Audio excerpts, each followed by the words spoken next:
টি-20 বিশ্বকাপে দক্ষিণ আফ্রিকা ইতিহাস সৃষ্টি করে প্রথমবারের মতো বিশ্বকাপের ফাইনালে পৌঁছে গেল। এদিন আফগানিস্তানদের বিধ্বস্ত করে প্রথমবার ফাইনালে পৌঁছালো পটিয়ারা। এই নিয়ে এবারে টি-20 বিশ্বকাপে ইতিহাসে টানা জয়ের রেকর্ড করেছে দক্ষিণ আফ্রিকা। এই টুর্নামেন্টে টানা 8 ম্যাচ জিতে এই কৃতিত্ব অর্জন করেছে দক্ষিণ আফ্রিকা। এদিন টস জিতে প্রথমে ব্যাটিং করার সিদ্ধান্ত নেন আফগানিস্তান। প্রথমে ব্যাট করতে নেমে দক্ষিণ আফ্রিকার বলারদের সামনে মাথা তুলে দাঁড়াতে পারেনি আফগানিস্তানের ব্যাটাররা। শুরুতেই আধিপত্য বিস্তার করে দক্ষিণ আফ্রিকার বলাররা। প্রথম ওভারে রহমান গুরবাজের উইকেট নিয়ে ব্যাকফুটে ঠেলে দেন মার্কাস জনসন। সেখান থেকে আর ম্যাচে ফিরতে পারেনি আফগানিস্তান। এর ফলে মাত্র 56 রানে গড়িয়ে যায় আফগানিস্তানের ইনিংস। দলের পক্ষে সর্বোচ্চ 10 রান করেন আজমতুল্লাহ ওমরজাই। এর বাইরে কোনো ব্যাটসম্যান 2 অঙ্ক ছুঁতে পারেনি।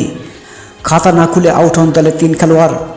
একই সঙ্গে দলের 7 ব্যাটসম্যান 5 রানের কম রান করে আউট হয়ে ফিরে যান। একটা সময় দলীয় 23 রানের মধ্যে 5 উইকেট হারিয়ে ব্যাকফুটে চলে যায় আফগানিস্তান, যার ফলে আফগানিস্তান 11.5 ওভারে সবকটি উইকেট হারিয়ে মাত্র 56 রান সংগ্রহ করে।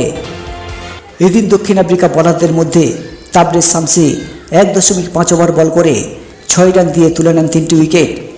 এছাড়াও মার্কাস জনসন 3 ওভারে 16 রান দিয়ে পান 3টি উইকেট।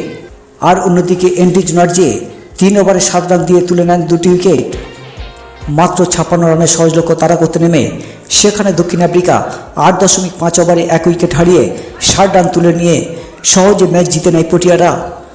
শুরুতেই ফজল হক ফারুকি কুইন্টন ডিককের উইকেট তুলে নিয়ে প্রথম ধাক্কা দেন আফগানিস্তান। তবে এইডেন মাকরাম ও রিজা হেন্ড্রিক্স 43 বলে 55 রানের ইনিংস খেলে দলকে জয়ের দ্বারপ্রান্তে নিয়ে যায়। এই জয়ের ফলে প্রথমবারের মতো টি-20 বিশ্বকাপের ফাইনালে জায়গা করে নিল দক্ষিণ আফ্রিকা।